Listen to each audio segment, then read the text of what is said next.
All-American is back inside Studio A as time is dwindling. The final week of February is here, and this is the last men's basketball show that we will have until we preview the American Conference Championships coming up in a couple of weeks. Alongside Maria Trivelpiece, I'm Kyle Youmans, and Maria, things are getting spicy in the American Conference. I love starting to see teams solidify themselves, because one of the topics of conversation we've had on this show has been the parity, have been the up and downs that we've seen from certain teams.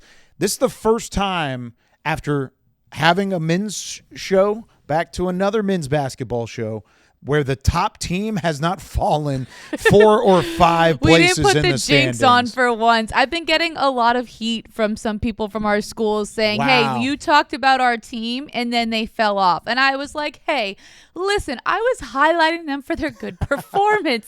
It's not my fault It's if they all lose a love. couple games. Yes. So anyway, we talked about South Florida a couple weeks ago, and they're still at the top. And, you know, Kyle, I love parity. I love chaos. But for prepping purposes, it's really nice when teams start to solidify themselves in the standings. And when you take a look at those standings, South Florida at the top, Wichita State and Tulsa, 3 teams that we've talked a lot about throughout this show. But I think, and we're going to break it down a little bit more, South Florida is convincing me more and more the quality of team they are. And Yeah. I've just really been liking the way that Wichita State has stepped it up in this latter half of the season. Now, while we haven't had anybody fall from grace at the top of the conference, maybe the very top of the conference, we've seen Temple struggle a little bit. Of course, Memphis, who had already had their struggles, they've lost 4 straight going into the midweek matchups.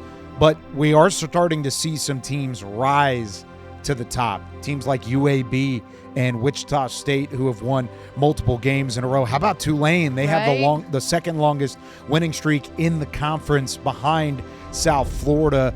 And a lot of these wins have been coming on the road. Usually it's hard to win on the road in college basketball, especially in the American Conference. Not so much this year. Teams are 49-43 in conference play. That's shocking to me, especially when you look at some of the top teams. Where have they made their money? On the road. UAB, South Florida, and Tulane. It's so interesting because you talk so much about home court or home field advantage in sports, but that's been the opposite of what these American teams have shown. And I wonder too, because some coaches have a different perspective on it. Sometimes when you are away, there's less distractions because you're not, you have to go to class, but you're not physically in class and then going to a game. You're not around friends in other capacities. So I think that there's pros and cons to it as well, but these American teams seem to be making a list of pros for being on the road. So this bodes well for everybody except UAB come March. So we'll see. And that's the one team that we've talked about so much in their road success. So it'll be interesting when we're all in Birmingham how it plays out. Yeah, and when you look at one of those 3 teams that was highlighted at the bottom, it's the South Florida Bulls. They have a chance to win at Rice in this midweek matchup. That would tie the program record, setting up a potential record-breaking road win this year. And they are one of the top teams not only in the American Conference, but in the net rankings too. Both of those teams at the top of our conference, Tulsa, Wichita State, both of them have started to rise to the top of the net rankings and trying to bolster their resume to possibly be an at-large bid if they don't end up winning the conference tournament. And I think it makes it so exciting for the conference when you have teams starting to climb in the net, especially a team like South Florida, because, you know, we thought they could be good coming into this year. They were picked second in the preseason poll, but a lot of new faces, a new head coach, and how was it going to fare? And it's kind of played out how other coaches and the voters around the league decided it would, but I think they've even exceeded expectations in my opinion because, again, there was so much uncertainty. I think what Brian Hodgson has done in bringing this team together at the right time, peaking at the right time, and what you coined the term frantic February has been a lot of fun to watch. Yeah, looking for their 20th win. It would be the 20-win season that they've had in program history. And they're one of the highest scoring teams in the conference for a reason. One of the highest scoring in their program's 55 season history as well. They've averaged over 80 points a game. Their best mark is 83.8, set by the first ever team South Florida ever had. I think we've given this stat before, back in 1971-72. They're on pace to eclipse that, and I would not be shocked at that. And it's because they are so complete. They take down teams with hard-nosed defense, with forcing turnovers, taking the turnovers and turning it into offense, and they can score from the outside. They've got Isaiah Nelson on the inside. This team does everything well, and they're so talented. We've talked about it many, many times before. But one of the things that we haven't talked about is how they've weathered the storm against the other contenders in conference play. I would argue they have the most imposing conference slate out of anybody in the American Conference, Right. because of the different home and homes that they have to weather. Tulsa, Wichita State, UAB, Tulane, all four of those teams that I just mentioned are the teams trailing them, but are very close in the conference standings.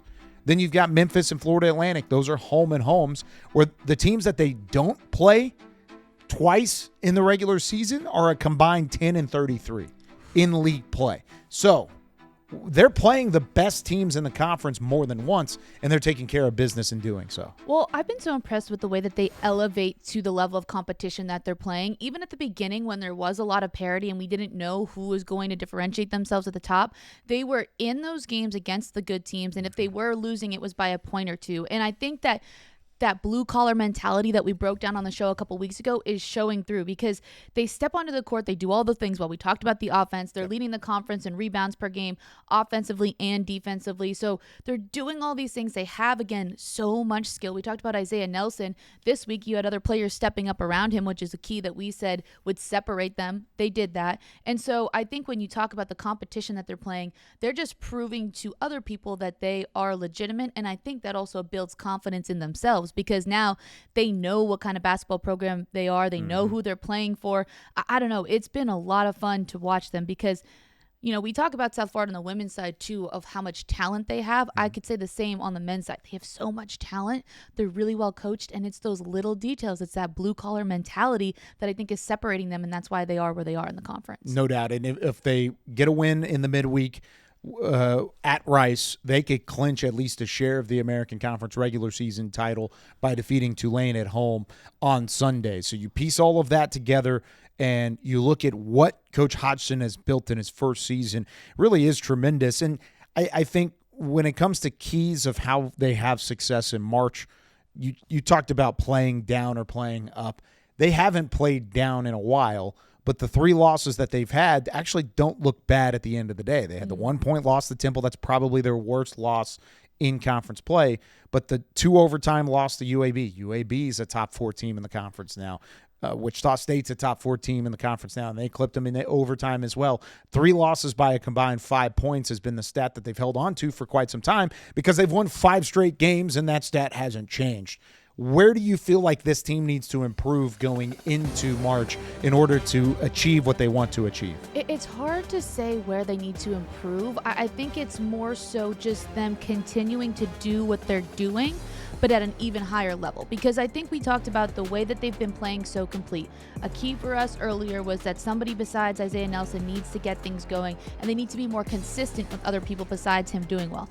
They've done that. So my key for them, all right, keep doing that. Keep elevating the other players around you. I think also, too, just keep the offensive intensity. I think that's a separator for me with South Florida, because they score at such a high clip. They can get on you really quickly. Even when they're down or they're trailing, they find ways to get back in games. So I think that if they want to continue to have success in March, it's not about improving a different aspect of their game. It's just getting better in the things that they're already good at. Because I don't think when you look at this team as a whole, they have a lot of weaknesses comparatively to other teams in the conference. Yeah, that's the thing, is there's not a glaring weak spot. There's Right. not a one spot. Hey, if you stop them from doing this, Yeah. you're going to win the game. Even the games that they've lost, they've played well in certain areas. So Right.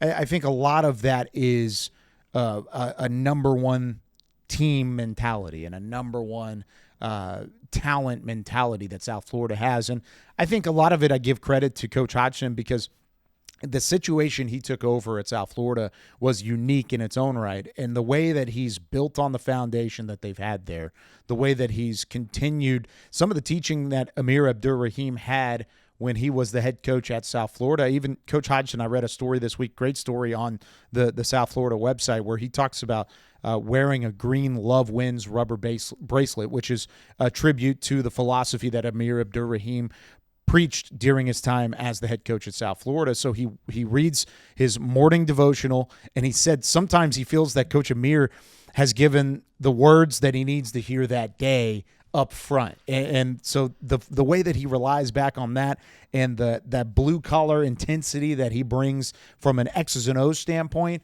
radiates through the players, but so does the belief that if you are a team and you are going to come together, it's all going to work at the right time. And I think it's worked for South Florida up to this point in the season. Road Warriors, too, like we talked about early, and I'm expecting them to really show out. Now, a team that did show out for their guys at home was Wichita State. How about that? You had 9,000, or excuse me, over 8,000 fans back at the Coke Arena, and they were celebrating a couple of former MVC championship teams, but also the legendary voice of the Wichita State Shockers, Mike Kennedy, announcing his retirement. 46 years that he has been the voice of the Shockers. And as a play-by-play announcer myself, I would only hope to leave a legacy as impactful as what Mike Kennedy did during his 46 years as the voice of the Shockers, and the community showed out in force to celebrate it. I think that's one of the coolest things about Wichita is the way that the community rallies around this team, rallies around their broadcasters, the coaches. It is such a community feel, and not just with men's basketball. I saw it firsthand when we had the volleyball championship there a year ago, and I think when you talk about legacy with Mike Kennedy, he was building to that legacy. He became a part of that community, and they were there to celebrate him. And I think a huge shout out goes to this Wichita State team because they were celebrating him as well. And I think just that big cohesiveness between team, broadcasters, coaches, community just shows on how successful a program can be. And I think that's why as this season has gone on, you've seen Wichita State get better and better and better every time they step on the court. Yeah, they've won 5 of their last 6, and they had 2 close wins against Tulsa and East Carolina. It feels like they're playing for Mike Kennedy at certain points in their season. And, I mean, you can't go very far into breaking down the Shockers without talking about what Kenyon Giles has done throughout this season. 10-plus points in 25 of the 28 games this year. 14 games where he's had at least 20 points, and he's had a couple games over 30. He's the 4th Shocker since the turn of the century to have multiple games of 30 points or more in a season. Jason Perez, Joe Ragland, Marquise McDuffie. Giles has 13 20-point efforts as well. That's tied for the 6th most in regular season school history. So all of that to say, he goes all the way to the top as one of the leading scorers and the most electrifying players in the American. But what do they have around them and around Giles that can lead them to the next level? Well, I just think they have some other components as well. And I want to talk about Kenyon Giles just a little bit before we talk about the people around him, because I think he's somebody that when you take a look at the college atmosphere of the portal, right, there's things that you look for when getting players. And the thing that stands out to me the most about Kenyon Giles is his experience coming into Wichita State. So he had the time at Radford and UNC Greensboro last season, averaging 15.3 points per game. And I think all of that experience helps him when he gets to Wichita State to bring some of those other pieces together. And so I think for me, we're going to talk a lot about him today, but it's not just what he's able to do on the basketball court. It's that basketball IQ and the experience that he's had in college basketball that's helped him and this team be successful, especially in those early games when they weren't winning, to rally everybody around them and say, hey, look, we're a good basketball team. We can do this. Now we're going to see success in frantic February and March. And they're winning when they need to the most. And I think the win over Tulsa was probably the most impressive for me because Giles put up 31 points. Look at what he's been doing over the last couple of games. My goodness, just turning it to a next extra level. But he's not alone. I mean, he's got TJ Williams and Karan Boyd and Will Berg. I mean, these guys are a little bit lower on the stat sheet. Some of them aren't even starting at different times throughout the year. But when you get into March and you look at the teams that have an elite level scorer like Giles, all of a sudden they are a possibility to make a run. No matter what seed they are, what their slate looks like, if they have the best scorer on the floor, they've got a chance. It depends on who steps up around them. And I think they have enough other guys. Bill Parcells always called them the others, the role players that step up. Williams, Boyd, Berg, those guys, if they can step up and maybe score double figures but play really solid defense, shoot at a high clip, all of a sudden everything Giles does is forefront and center. Teams are going to try and shut it down. Then it's their time to shine, and we've seen that over these last couple of weeks. And I think to your point, when they try to shut Giles down, I think those other guys do step up, and it's not only in a scoring way. You talk about Will Berg. He's done a great job, just 38 blocks on the season. He's been really like a big presence underneath the basket. And, Quite literally big. It's funny. We're going to have an interview with Kenyon Giles, and I don't want to spoil too much of it, but he talks about some of those big men underneath and what it's like playing with them. So to your point, I think that, yes, he's the scorer. You look, the next highest scorer is Karan Boyd with 10.9 points per game. So there's a big drop off from Kenyon Giles, but those guys step up when needed to. And I think when I look at Wichita State, it is such a team.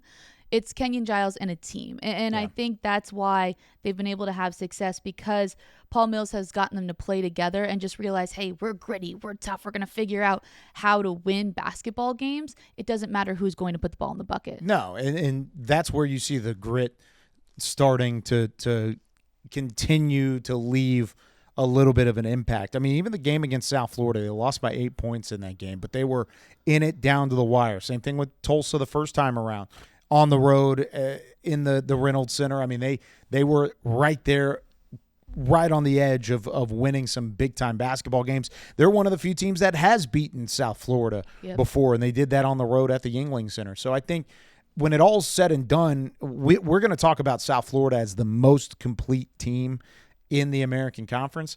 Wichita State's not far behind because they have high-end talent. They may not have the depth in the rotation that a South Florida team does, but they have the inside-out game that they do.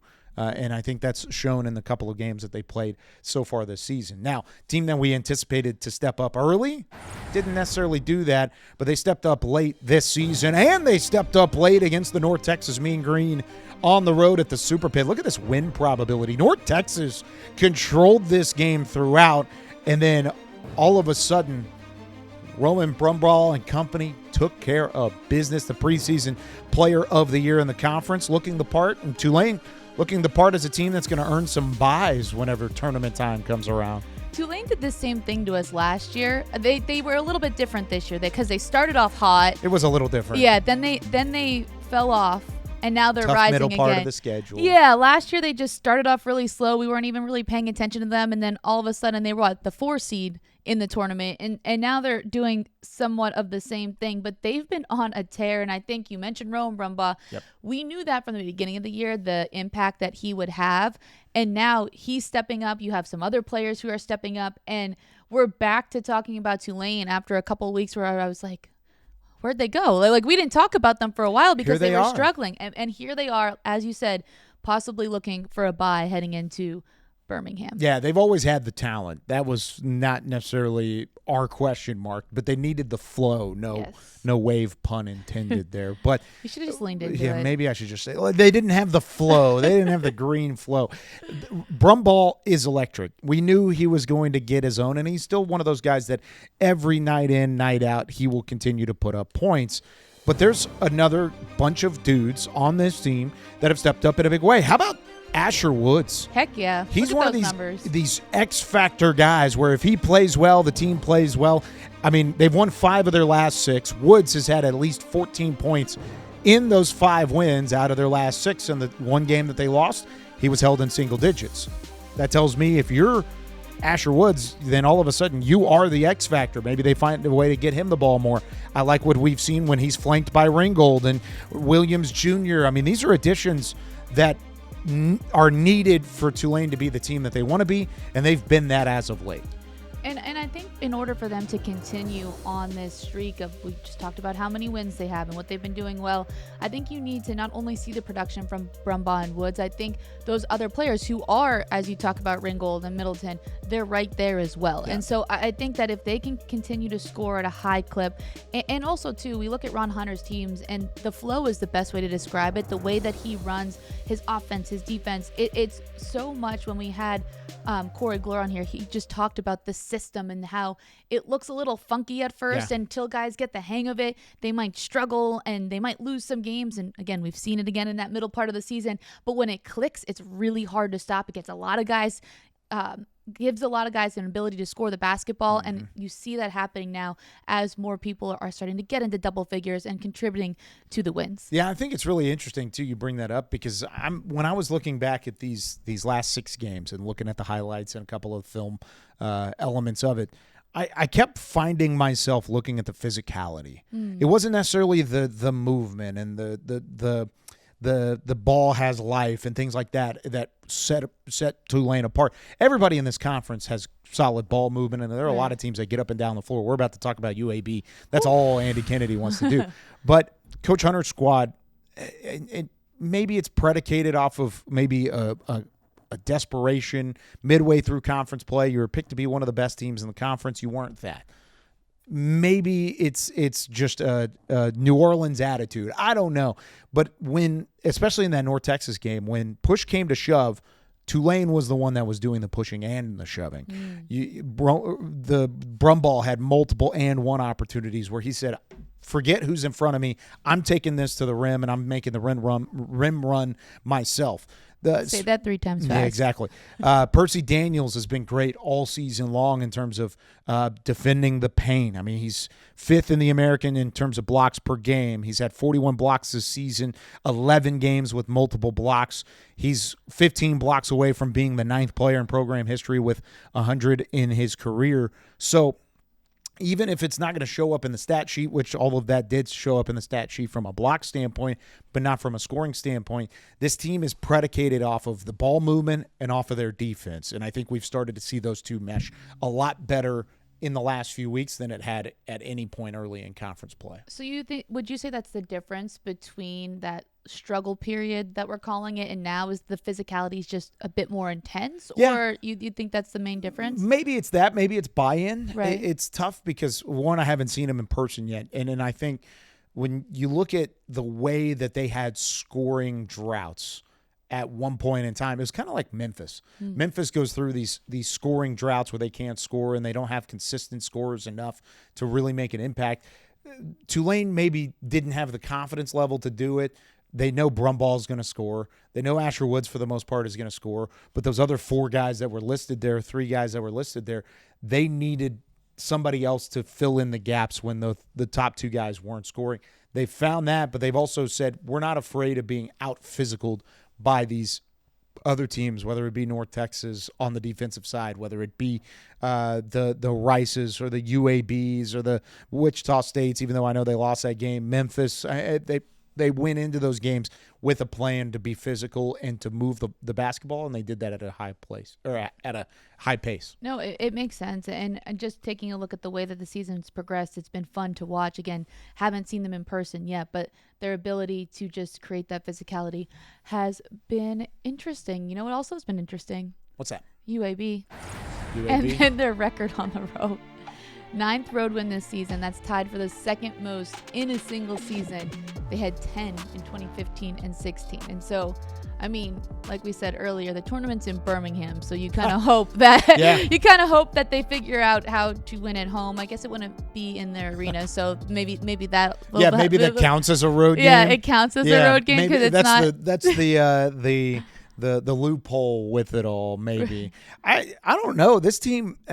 They've had 20 wins under Andy Kennedy every year since he went back to his alma mater. And it felt like this year was a little different. It did. Felt like this year may not have been that same level of play.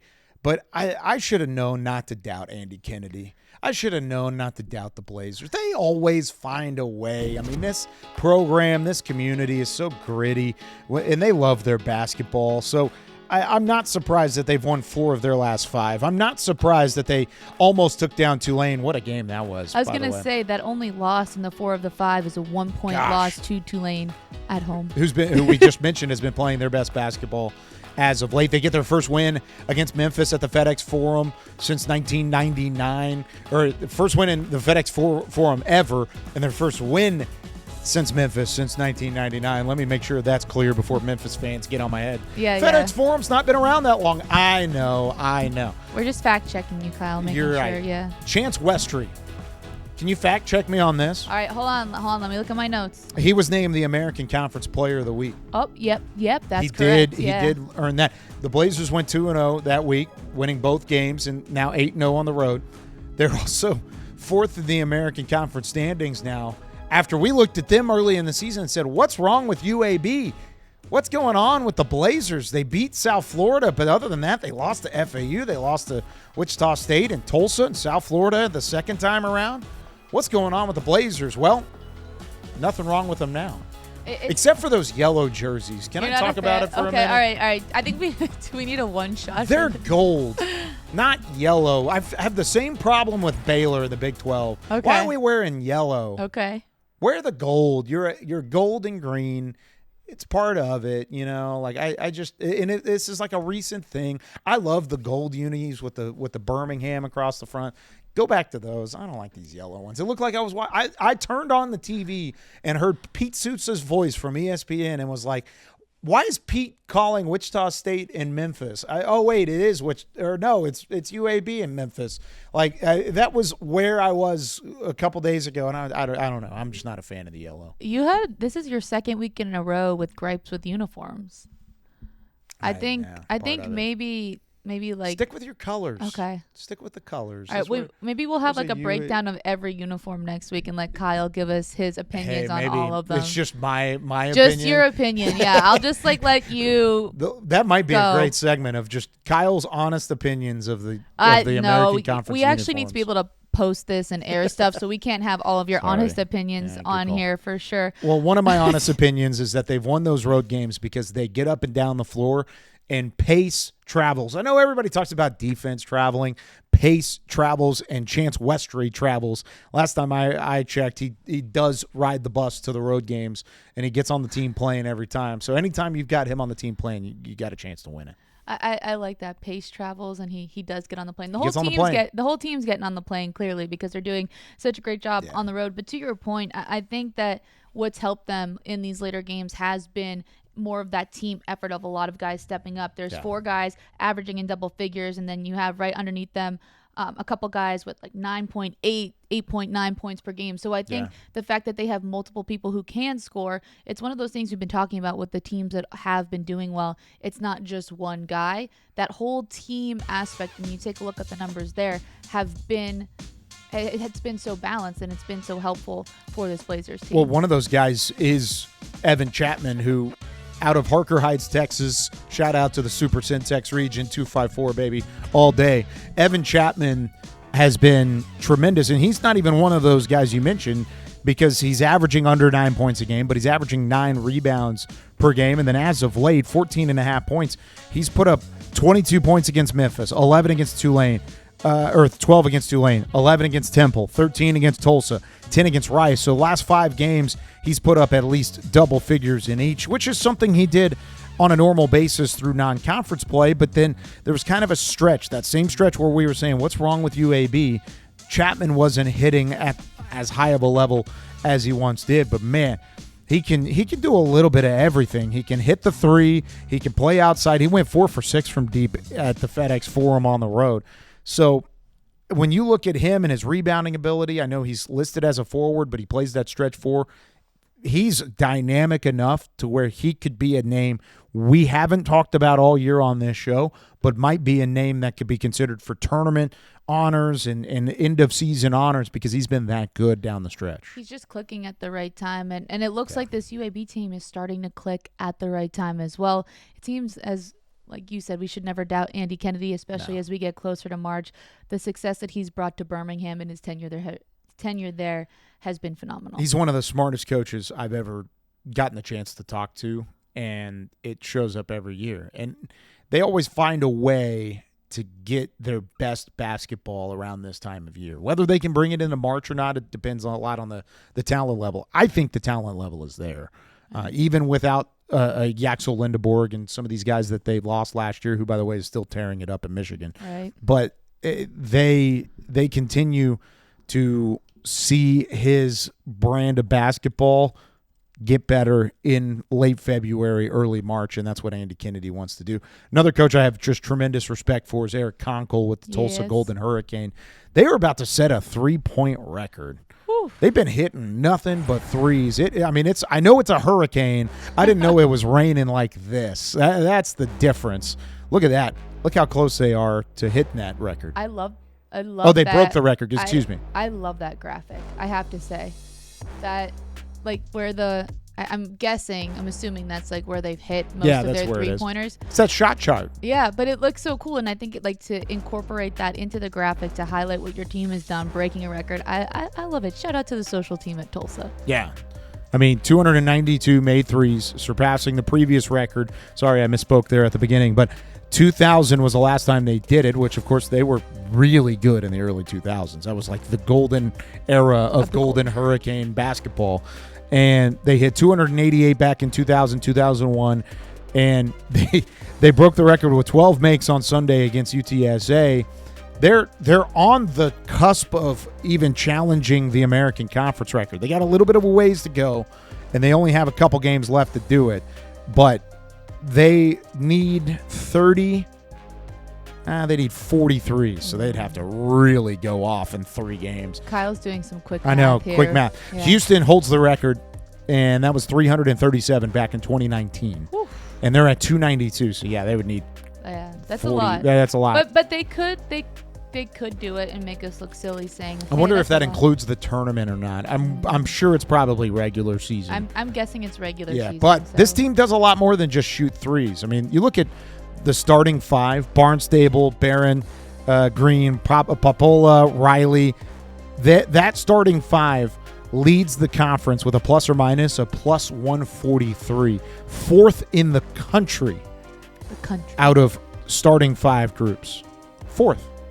That's pretty good when you look at it all. And I know lineups ebb and flow, they change and mix around, but when you've got 5 guys that you rely on that heavily and with that much consistency, you're going to win a lot of basketball games. And when those guys are consistent and playing well, then you don't even need to lean on some of the depth that you might want or need. And because they've played so many minutes, because they've been playing together so much, you're kind of like living and dying on that hill. So you hope that team, as we progress into March, plays at their highest level, which we've seen them do. Well, they had that 3-game losing streak. Right. And I think that was last week, and we were going into it, and that was where we talked about UAB. This is where we were like, what's wrong with Tulane, or what's wrong with Tulsa? What's going on with them? We couldn't even say it on a show because we didn't have our men's show. So we were just talking about it. What is going on with Tulsa? But that's nothing to get discouraged by. Only one of those 5 losses in conference play were by double figures, and that was to South Florida, who right now is the top team in the conference. Every team against North Texas that they've lost to is one of the top 4 teams in the conference standings, right there with them.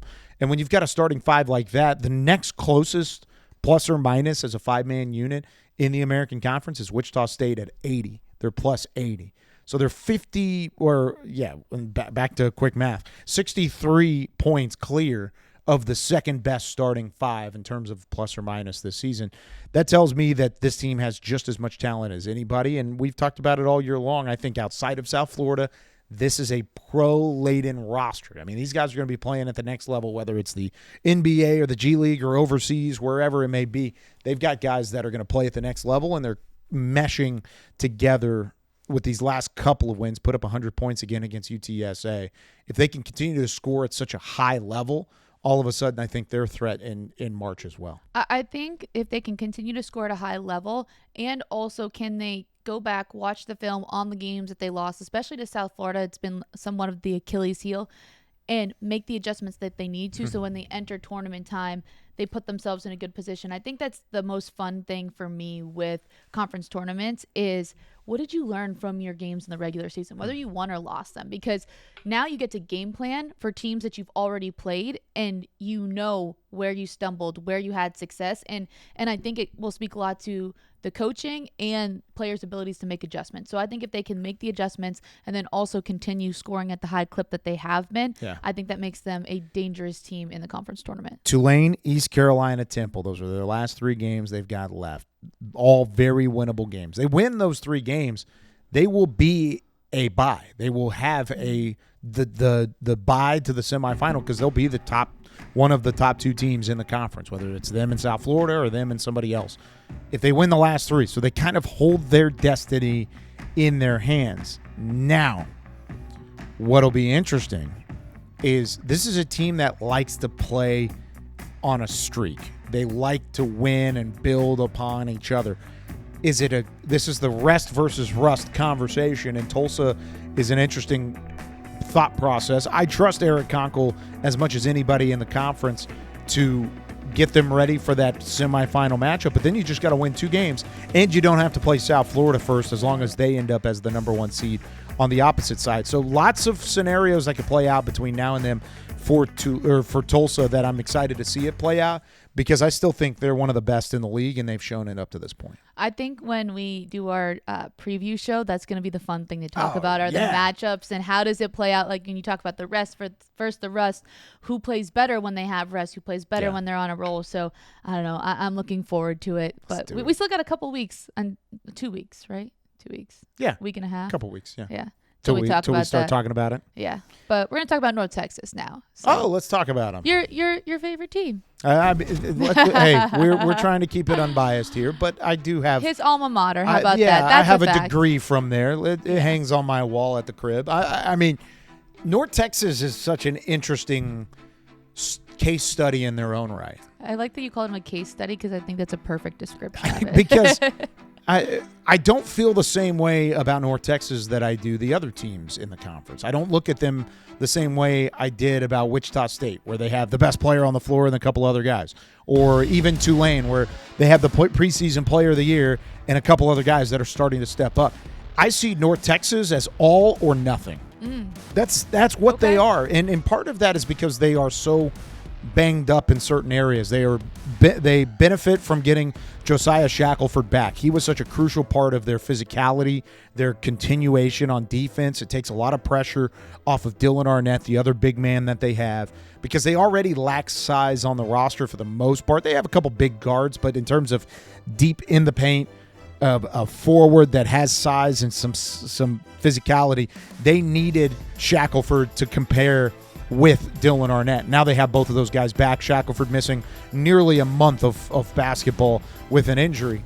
Then you turn around, and of course they've been missing Will McClendon all season long. He was expected to be their best scorer from the jump. He gets hurt, tears an ACL against the Oregon State Beavers in non-conference play, so they have to learn how to play without him, even though a lot of their game plan was with him as the primary scorer, with Ja'Shawn Stevenson as the secondary scorer, and then let's facilitate outside of that. Well, then it turns into Stevenson, who at times wants to be passive. He wants to throw the ball to teammates. He wants to run off of motion and screens and use the pick and roll ability. But there's times where Coach Robinson has just had to tell Ja'Shawn Stevenson, you got to shoot it. You're our best scorer right now. Go and take it to the rim or get a foul, and he's done a really good job lately. That was going to be my follow-up. Like, how has he responded to that? Oh, man. He's responded better than I think anybody could have asked him to. And his scoring has seen an uptick this year, of course, because of it, because he's going to just take more shots. He's going to see more go in. But one of the elements of his game that I love the most is he's developed this mid-range game where it's dangerous enough to where he can pull up and make a shot.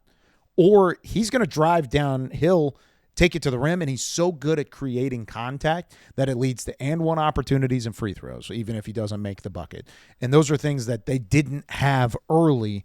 He's still very young. He's going to be a hot commodity in the next year if he stays in North Texas, especially. I think if they bring back a big core of what they've got, I think they've got one of the most talented rosters in the conference automatically.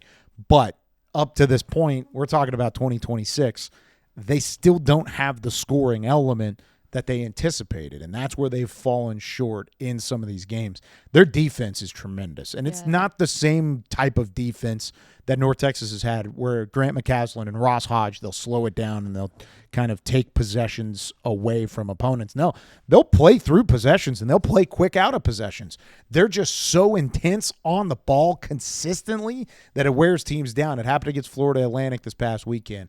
And it works against them at times where they get worn down by another team that does get up and down the floor really well. UAB, Tulane, some of these other squads that they've played so far. So I'm interested to see what they would do in conference play or in conference tournament time, because what they've done in conference play has been so up and down. They've had some big wins. They've had some big losses. They got to make the conference tournament first, which they're right on the bubble of doing so. But they've had some big wins recently, and I think they're in the right spot to do it. So when you say that they're all or nothing, is that more so because they don't have the scoring element? And then my follow-up to that, I know you're never supposed to ask two questions at the same time, but I'm genuinely... I'll answer them both. I know, but I'm genuinely curious because you talk about the defense and the intensity of the defense and how at least the intensity is consistent, but sometimes they do get beat up and down the court. So where does the all or nothing come from? It's just the lack of scoring sometimes, or I guess I'm asking to elaborate on it a little bit more. It's all or nothing because I feel like they move and they win and they lose as a team. Okay. That's where I see the all or nothing, because when you look at Wichita State, it's Giles. When you look at Tulane, it's Brumball. When you look at some of these other squads across the way, I mean, with South Florida, it could be any one of their guys. It could be Pinion, it could be Enos, it could be Nelson. Who knows? With North Texas, a lot of people want to put it on Stevenson because he is their primary scorer. He's been really good. Don't get me wrong. I mean, he's put up 13 points. He's 13 points shy going into tonight's game with. To be the sixth different North Texas underclassman to score 500 points in a single season. I mean, he's been that good. He's been one of the best in program history as an underclassman. However, he is not the reason they lose games. The reason they lose games is they shoot a poor percentage from the field. They turn the ball over too much. They're not super disciplined in certain games, and they tend to roll downhill, give up big runs and big scoring droughts at different times in the game. That's not all on one player. I'm not going to sit here and say if Stevenson plays well, North Texas is going to win. They need everyone to play well because they are so shorthanded. They only run an 8 or a 9-man rotation, and even at that time, or even at certain points in the season, it's a little rough in its own right. And I think Coach Robinson has done just a marvelous job of coaching this team up and putting them in position down the stretch to make it to Birmingham, because they've won 4 of their last 5 after losing 4 straight. Right. And after losing 4 straight, including games against East Carolina and Rice, the 2 bottom teams in the conference, they could have easily written this season off and said, you know what, this season's just not for us. We'll try again next year. No, this is a team that has shown it doesn't matter if Stevenson's the highest scorer, Terrell Jr.'s the highest scorer, if Arnett's the highest scorer, Franklin, doesn't matter. We're going to be in contention in these games, and they've been really close to knocking off South Florida, lost by 4. They've been really close to knocking off UAB, lost by 4. They can win some big games, and I think they're showing that down the stretch. So keys for you are they're winning and losing as a team. So if they can come together as a team and be more consistent, it's going to put them in a good spot in March. Just to not be cliche all the way through, play consistent, on-brand, intense defense like you have. You cannot let up defensively. Look at the games they've lost. They gave up 86 points against Rice, 82 against Tulsa, 72 against UAB. Kind of the outlier was a 63-point loss to East Carolina that I was on the call for. That was just East Carolina kind of gritted that game out. You can't give up the points. You got to play an intense brand of defense, give your offense an opportunity to find their rhythm, and when they do, I don't know how you couldn't write North Texas as a possible Cinderella in your bracket coming up in March. All right, well, we got to talk about some of the other teams that are trying to get to Birmingham, North Texas being one of them, but an interesting group of teams when you take a look at that lower middle to bottom part of the standings. I mean, I don't think either of us would have predicted Memphis would have been in this group of teams. And even Florida Atlantic early on, we were so high on them and what they were able to do. Temple as well. I think the last time we talked, the Owls were flying high, no pun intended there. Yeah. So it's been really interesting to take a look at this middle to bottom part, because still a lot of things can happen with these last three games for these teams. Florida Atlantic is an interesting, almost a case study again. They, from being as high as they were, I mean, they were 6-1 in conference play. Yeah. And now they've lost, what is that, 7 of their last 8? Yeah. I'm honestly shocked. And all of them have been really close games except the Memphis and South Florida games. They lost by 1 to East Carolina, 2 to Tulsa, lost by single digits to Rice, lost in overtime to South Florida the second time around, and then a 1-point loss against North Texas. At some point, if you're John Jacobs, you just throw your hands up and you say, what do I need to do to get the right bucket at the right time? And I watched them on Sunday at the Super Pit. Didn't call the game, but we went and watched a little bit. They're physical. They can shoot the rock. They play at a good pace. They just don't take care of the basketball at times. And I think a lot of that has kind of carried over. Of course, I mean, you saw what Kanan Carlisle was doing early in the campaign. He was putting up double figures, 15-plus almost every night. Since then, it hasn't been the same. I mean, he only played 16 minutes against East Carolina. He only put up 9 points against North Texas the last time out. I mean, he hasn't been their leading scorer in the last couple of weeks. So I think they're playing with some moving and shaking, but it's weird to see how far Florida Atlantic has fallen. And Memphis is in the same boat. I mean, this is a team that ran the table last year, was the best team in the conference, ended up as the automatic bid to the NCAA tournament. I'm shocked that Memphis hasn't clicked at some point, which also scares me a little bit. Right. I'm not going to lie, like, just knowing what they've done in the past. Now, I know 2 years ago it wasn't a great story for them either, but just knowing what they have on that roster, like the talent level, they were picked to win the conference for a reason because of the players that Penny Hardaway brought in. So I'm like, are they going to click, find a way to make the tournament, and then just win it all? They might. They very well might. You really don't know. They got to make the tournament. Yeah, first. they got to make that. That's the thing with all these teams, is who's going to make the tournament. Because even like Florida Atlantic, like you talk about how close some of their losses are, they're a team that wouldn't surprise me if they make the tournament. Then they start playing like they did early on. They could be scary as well. They looked great at the beginning, especially with some of the big men that they have. But yeah, I don't know. It's an interesting group there at the bottom half of the conference. Well, you top 10 teams make it. Out of that group right there, it's most likely you're going to see 1 or 2 teams fall off. Right? Probably 1. And right now, Rice is the team on the outside looking in, but they have some wins that they can kind of hang a hat on. We'll see if Rice can pick it up. They've lost their last 2 going into it, but it looks like East Carolina and UTSA are kind of the teams you can write out of the mix at the moment. Super unfortunate for both squads. I love both of those coaches. UTSA, I don't know if they have the resources. East Carolina, they've had so many injuries. Rice is a team that I think has overachieved in certain areas and then underachieved in different areas. We'll talk about them a little more in depth in the future. But if you're Memphis, Temple, North Texas, Florida Atlantic, you cannot let your foot off the gas pedal, because you know the Owls are going to come at some point and make things interesting. North Texas and Rice play next week in the midweek matchup, and I'm on the call for that, and that might be a winner moves on and the loser stays home sort of mentality. I know. I'm looking forward to that game. I'm looking forward to a lot of the games that we have coming up because. Well, yeah, because it's these last 3 games of the year. It determines who gets to go to Birmingham. We have some teams in already, but you take a look at that matchup, you know, there's so many. I've had Tulsa-Tulane one. I think that one I'm watching with a close eye. I'm looking at anything that involves the teams below South Florida. Right. It's Tulsa, Wichita State, UAB, Tulane, Charlotte, right there. The team or the teams that are above the teams we just talked about. Right. Because all those squads, all of a sudden, if they win a couple, they lose a couple, they're either in the semifinals or they are at the first round table. Right. And they're sitting ready to go. That sounded like I was watching an episode of Traitors. The first round table of the year. Traitors! I think when it comes to all of those teams, anybody can win at any given point. I mean, the top 6 teams in the conference are all currently on win streaks. Right. So when I'm seeing those teams on these schedules, and here's a look at the second page, those are the games I'm circling because that's where you're going to find out who is moving on and who's getting those buys. It's not win or go home. It's win or get the bye in this instance. So it's a little different than the game that you were talking Which about. Which could turn into win or go home. Right.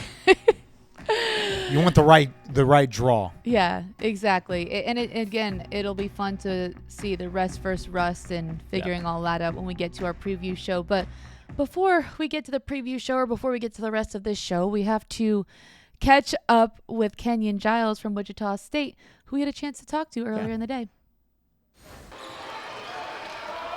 Giles has gone the whole way here. Save a minute. So the Pirates get the ball out of his hands. Look at Riley and Imping shaded over towards Giles. Williams gets it to Giles. A deep 3. Oh, he made it! 20 for Kenyon Giles. Joining All-American now is Wichita State's Kenyon Giles. Kenyon, welcome. What's up, man? Thank you for having me. We are excited that you're here because you and your team have just been on a tear, it seems, the last couple of weeks. You've won 5 of your last 6. What do you think it is about this Shocker squad that has them rolling in the right direction? I would just say the losses that we took early in the season, I'll say it started in the Bahamas, 0-3, and then our coaches gave us a talk about, it ain't about how you start, it's about how you finish. And, I feel like we use all those losses as fuel, and we're learning from those losses. We lost a lot of a lot of close games starting the season, and I feel like we're closing those now. That's what's really giving us that, win the last 5 or 6. What do you think the difference is that has it allowed you to close out those games that are close that maybe you weren't doing at the beginning of the year? I mean, just being more calm in those moments and then just understanding that execution has to be, execution and discipline is really important into those games. And I feel like you could tell, and then the fight has to be times 10 more. I feel like our fight last time, in close games, you got to go get it. You got to go, fight, figure out a way. We kind of let the game dictate it. We got to go dictate how we can win this game. You talk about some of those early losses in the year. When that was happening, how was the team able to stay together and get this thing back on track? I mean, we always stayed positive, man. We never thought that we were a bad team, that we weren't clutch, we weren't anything. We just had to figure it out, like the losses, like we just learned from our losses. It was a lesson. Let's talk about you a little bit. We'll come back to the team in just a moment. In your last 2 games this past week, averaging 25.5 points per game. You've been great all season long, but in particular turned it up a notch. How have you been able to do that? I mean, just being aggressive, man, and my coaches, talking to me, my teammates giving me the utmost confidence.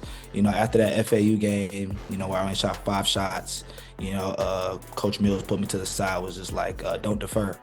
Ever since then, I just told myself, I'm gonna hit first, and we'll figure out the rest later. Absolutely. It's taking a little bit of the command of that offense. Now, postseason is getting very close. 3 games left in the regular season. How do you close out these last 3 games, put yourself in a good spot heading into Birmingham? I mean, these next few games, you still want to execute the right way, be disciplined, do all the right things leading into March. You need a few games from March, a few different things you need: toughness, execution, discipline. So just doing all the right things that lead to March. As you take a look at this season as a whole, you talked about early losses. You talked about executing now in close games. If you could define Wichita State men's basketball, how would you do it? I say a team that just figures it out, we figure it out. A lot of gritty. Gritty is the word I'll use. Gritty. So we'll have some lapses sometimes where offense look a little slow or defense sometimes it's lacking off, but somehow we just win those games. A lot of those games like ECU is one of them, man. We came out really slow for 2 halves, against ECU, and we figured out how to get a double overtime win. So I'll say gritty. I think gritty is a word that we use a lot here at the American. Last question for you, Kenyon. Obviously, you've had some other stops in your college basketball career. What has this season been like for you as a Shocker? What has it meant to you? How have you adjusted to this system? It means a lot. The community here is amazing. It gives me, I never really I always liked away games more, but this year is my first year ever liking home games way more. So I said the community is a big difference. And then, like the players, we have like guys like Will Berg, E-Man. We have 7-footers in this conference. I'm not really used to seeing that athletic bigs like how we have, and then the guard play. And then it's being an American, like the talent level is like a big difference. So I loved it here. I'm loving it here, I'll say. Wichita State is certainly a fun place to watch games and for you play games. Kenyon, thank you so much for taking the time today. Thank you. That guy is a hooper. And you can tell I mean, everything about him radiates just tremendous next level basketball player. I mean, one, he can put this in the hoop, and that usually helps out a lot. I'm holding up for a basketball for our audio only listeners, just so you know. I figured you could probably piece that one together. But the way that he talks ball, the way that he talks about his coaching staff, I mean, all of that is just tremendous stuff. I think it was interesting to your point and to what he said of he knew the competition level would be higher, but he wasn't sure if he could elevate to it, and he's done such a great job of it as well. So I think it's cool when you're like, oh, yeah, I'm definitely going to this conference where there's more competition. How am I going to compete? And he does a great job of it. Yeah. You look at Wichita State's history and the amount of passion and tradition that community has for their hoops. He would be a next-level superstar if he can get the Shockers back to the big dance. That would be, I mean, he would put them up there with any of their greats. I mean, one of the recent ones that's coming to mind is Ron Baker and what he did with Wichita State back in the early 2010s or maybe late 2000. I can't remember exactly which decade it was, but I mean, Fred Van Vliet and some of these other guys that just Wichita State has such a history. He could cement himself in that legacy that the Shockers have if he can get them back to March Madness, which would be a ton of fun to watch. I just want to see the way that this team performs down the stretch. And if it is in March Madness, that makes it even more exciting because he talked about the community. We talked about the community. Yeah. I think that community, I'm repeating myself here, would be so excited with a trip to the big dance. Yeah. Wichita, get ready. It'd be fun. And the last time they went dancing, it was in Ted Lasso. Oh, true. Oh, how about that for a reference? Oh, my goodness. When he was dancing as the football coach at Wichita State, which they don't actually have football, but he was the football coach in Ted Lasso. I'm telling you, that's the last time they went dancing. So that would be a great way to end the streak and put that behind them. Now, let's talk a little bit about the NCAA tournament. We've done some trivia on this show in the past. It's your favorite segment. No, it's not. Come on down, Maria Trivelpiece. Struggles with trivia, like all kinds of trivia. Maria Strugglepiece is about to get ready for some March Madness trivia. Okay. Let's start this off. I love March Madness. We talked about this before. I think it's the best tournament in the world. When was the first time they ever put it, and who won it? You have no idea? Can I give you a hint? I actually know who won it. The year I'm a little iffy on, but I know who won it. Okay. They're green. They're not in this conference. I'll give you Michigan increasingly State. Okay, no. They are up north. There's another hint. I don't know. They have a massive deal with a certain brand. Massive deal. A brand that a lot of our schools use. Oregon. That is the Oregon Ducks. I'm going to say 1939 as the first. Oh! Let's go! I'm so ready for this trivia. It's not even funny. All right, Kyle won, Maria 0. There we go. Oregon. The Ducks. What is the lowest seed to ever win the national championship? And bonus points if you can name which team it was. I think a 9 seed. A 9 seed. That's close. You're very close. Okay. 8 seed. Villanova took down Georgetown. One of the more incredible games you'll ever watch. That's got to be the answer, right? Is that the answer? I don't know. I guess we'll see. Ah! There you go. I didn't write these, by the way. I swear on everything. I am honest to God, I did not write these. This is just how much of a March Madness You're nerd very good at trivia. I am. I wouldn't have gotten the year right. I would have said like 86. Okay. So I was close. You were close. All right. Kyle 2, Marie nothing. Who has won the most national championships? Ooh. UConn. Ooh, good guess, but no, it starts with another U. Every school can, like, so many That's schools true. could start with a U, like University UNT. of. I'm like, It's- that's actually such a bad. Think about the greatest coach to ever coach in Oh, college UCLA, basketball. John Wooden. There you go. Sorry. I actually should have known that one. Yeah, they won 7 in a row. My dad, like, brought me up on John Wooden books. Like, those were, like, the first books I could read as At a least young you child. knew when I said greatest coach. Yeah, that I was who know you went to. exactly who. There you go. Yeah. A lot of younger kids would probably say Mike Krzyzewski. How many 16-over-1 upsets have happened? You could know this one. I can know a couple It's recent of them. history. How many? But how many? How many have ever happened? Okay, so UMBC beat Virginia. I remember Yep. that one. When Lehigh beat Duke, were they a 16 seed? That was 15-over-2, I think. Was it? It might Lehigh? have been. Yeah. With CJ McCollum. Oh yeah. That Yeah. was a lower seed. The There was St. another one St. that was most Peter's, recent. Yeah, St. Peter's was a 16 over. Did they beat Purdue?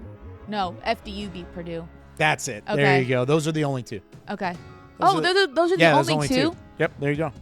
I was Oh. waiting for you to get there. I was like, I called FDU basketball games the year after that happened. so you Yeah. knew that. Yeah, More recent. Yeah, Over and they Zach go- Edey and the Purdue Boilermakers. Yeah, I knew that one, but I just couldn't remember Okay. that there was only two. There you go. Nice job, Maria. Oh my goodness, Nicely done. yeah. You got one. That was awesome. Let's go. I know this one too. What is this one? It's in Indianapolis, It is in Indianapolis. and the women are in Phoenix. Do you want a T-shirt? I'm Actually- going there like today. So, Really? yeah. Oh, yeah, I forgot. I'm catching a flight after I the show. forgot about that. Yeah. Yeah. I know where it is, Yeah. but I'm gonna see all the Final Four paraphernalia everywhere and just send you pictures of it. the It's last 2-2. oh, Going wow. into the final well, one. you Can knew you the name? you knew the answers to all of them, so you got Well, all four yeah, right. but I let you answer it, so it's 2-2. Okay. Okay. This is the deciding factor. So this Okay. is. Can you name the last 5? All right. So national not champions? last year, but the 2 years before that, it was UConn. Okay. Florida won it last year. Florida won it last year. So, and then 2 years before that, ooh. I don't know the 2 years before that, I don't think. This was tough because I'm trying to think back. So 25 tournament, 24, 23, 22, 21. So this is all since COVID because the 2020 Yeah. tournament was canceled. 21 was Baylor. Okay, I would not have gotten that. 22. Was that, no wait. Was that, UConn won it back to back in 23 and 24? Yeah, 23, 24. So who was 22? Florida was 25. Yeah. I'm missing 22. 22 is who I don't know either. Because Baylor beat Gonzaga. Oh, this is tough. I don't think it was a blue blood, but maybe it was. Is it Kansas? No, they haven't won one that recently, have they? You know what? Wait. Okay, was that Coach K's last year, 22? I feel like it was. Yes, but I don't believe they won it. But they didn't win it. He lost in the Final Four because I vividly remember watching his last game. I'm gonna really It be wasn't disappointed. UNC. Was it UNC? It was not No. UNC. Oh no, it was. It North was Carolina. UNC. Yeah. It yes. was. It was. It was I the think it's- Iron Five. Yes. Oh no, it was Kansas. You were right. Okay. They beat them in the title game. Okay. All right. I was like, I think North Carolina was in it because they. Oh. Yeah. I mean, I don't know who gets points on this one. Not me. I'm disappointed. Not me either. I don't. I think had we- it. On the. You said it right. I was like, I couldn't I remember messed if you it was a up. blue blood or not. And I then was like, Then I yeah. went with 2 guesses between 2 blue bloods, and it ended up being the title game, and I picked the wrong winner. That's disappointing. You It was did Kansas. say Kansas though, so you kind of got it right. Do you want to put No, your I headphones back didn't. on before we It's do this next okay. segment? I think I unplugged them, but let's do some top plays. All right. You started off while I fix my microphone. All and my right, headphones. let's do some top plays. Lots of baseball and softball this week. Just gonna preface it with that. That's exciting. I know, I like it. The Diamond Sports were really showing out, so we had to give them some love. This one, UAB down in the bottom of the 9th, 2 runners on. They're down by 2 runs. That's Max Price. Walk it off. Oh. 3-run home run. A little Oppo Taco too. Heck yeah, we love it. 2 Blazers. runners on. Oh, look at Yeah. the excitement. I love a walk This is a non-conference game. I love it. Taking down the Big 12 opening night. UAB and the Blazers. Chucks the helmet. Yes. I love Woo. that. Baseball's back. That's so Baseball's back. exciting. Heck yeah. All right, Charlotte, it's your time to shine. This time on the hardwood. How about this loft backdoor cut? You better guard the paint because this guy's coming through. He's going to make it happen. Easy money from Mingo to Elliott, and Elliott with the slam. It just lofted beautifully. You're talking about an alley-oop dunk. I know. need a little bit more intensity. That's like playing smooth I jazz during a know. hype video. All right, I'll give you more intensity on the next play. It's a softball Call play. you the South Florida social media team. Okay, well, that's actually a compliment because they were phenomenal all year.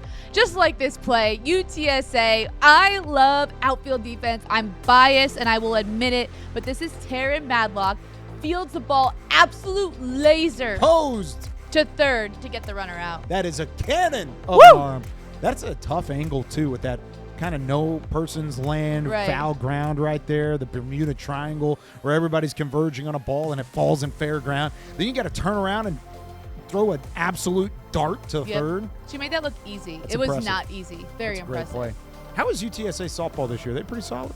They're getting there. Okay. Yeah. It's early. It's early. We're gonna find They out had about a what all really these teams can do. tough opening weekend. Like they had some of the best teams in the country Yeah. come play in San Antonio. It was really cool though. Like Yeah. really good for their program for the sport. Would So. you classify South Florida women's basketball as one of the top programs in the nation? I think I would too. Carla Brito with the behind the head little spinner. We got to watch it on the Yeah, replay because this- it's even prettier. Look at this. Whoop. There's also another angle. Speaking of the South Florida media team, social media team, there's another angle from like the floor. Oh yeah, that's it. Watch this slow mo. It's so pretty. Way to get creative, Carla. That's impressive. Wait, this is the best part. Oh, look at the celebration. The celly. I She's got binoculars. Oh my goodness. She's got the scope. The confidence. I love it. Love it. South Florida has had some of the best passes I've seen. We've had Bulls passes on multiple top plays this year. Ooh. But And there's a that's Bulls because they behind know the how back to pass. They know how to share the rock. That's part of it. All right, top play number 1. Guess what it is? Is it the Bulls? It is more Bulls. Oh! But this time on the softball field, Alex Wilkes, who has 6 home runs on the season already, one of them coming in inside the park fashion, which is incredibly difficult to do in softball. I was about to say. Look at In that. softball, that's speed.